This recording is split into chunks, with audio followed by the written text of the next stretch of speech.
Nessa terça-feira, durante evento na Universidade de São Paulo, 6 ex-ministros da Educação apresentaram uma carta em defesa das políticas públicas do setor. Carta na qual pedem a garantia de recursos financeiros, maior autonomia universitária e igualdade de acesso.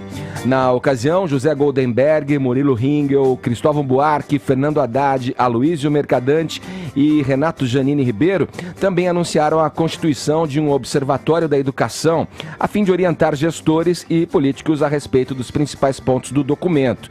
Vou ler aqui 4 deles para vocês. Primeiro, os contingenciamentos, segundo os ex-ministros, ocorrem em todos os governos, mas, na magnitude que estão sendo apresentados, podem ter efeitos irreversíveis e fatais. 2. Profissão docente não pode ser submetida à perseguição ideológica. 3. Liberdade de cátedra e o livre exercício do magistério são valores fundamentais. 4. Ampliação do Fundeb, o Fundo de Manutenção e Desenvolvimento da Educação Básica.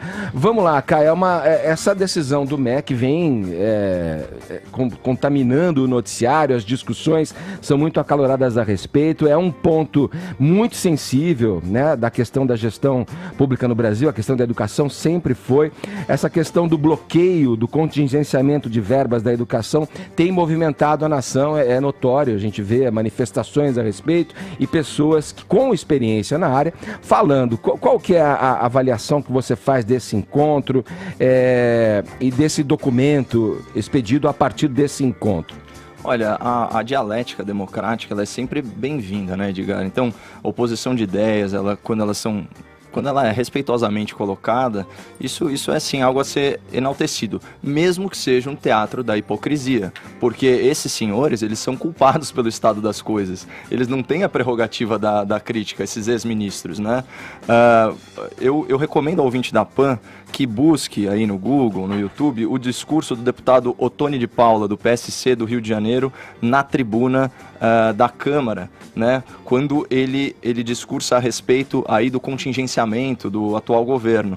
E ele menciona aí alguns cortes bilionários feitos na gestão FHC, na gestão Lula e na gestão Dilma Rousseff, né? Então, só em 2016, por exemplo, ele menciona um corte aí de 10 bilhões de reais no governo Dilma, segundo governo Dilma. Em relação ao segundo governo Lula, um não investimento aí na ordem de 20 bilhões de reais, né? Agora, a esquerda conclamou a população a ir para as ruas taxando Lula e Dilma de inimigos da educação? Claro que não. Quem que é o responsável, em última análise, pelo estado da educação no Brasil?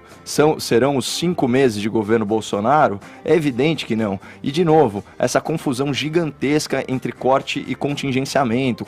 Contingenciamento é meramente a suspensão de uma despesa, não é um corte orçamentário. E já está muito claro que das verbas para a universidade, 85% são destinadas para pessoal, 3% são subsídios aos estudantes, e o que mudou foi uma restrição orçamentária àqueles 12% que o reitor pode executar livremente. Já havia um contingenciamento de 20%, ele sobe para 30%, mas isso na prática reflete apenas 3,5% do orçamento das universidades. Eu queria retomar os pontos aí dessa carta que você leu, Edgar, só fazendo breves comentários. Primeiro, os contingenciamentos ocorrem em todos os governos, mas na magnitude que estão sendo apresentados podem ter efeitos irreversíveis e fatais. Isso é mentira. O contingenciamento ele é menor do que nos governos anteriores. Primeiro ponto. Segundo, profissão docente não pode ser submetida à perseguição ideológica. Concordo. E também a profissão docente não pode ser arvorada à audiência cativa que tem dos estudantes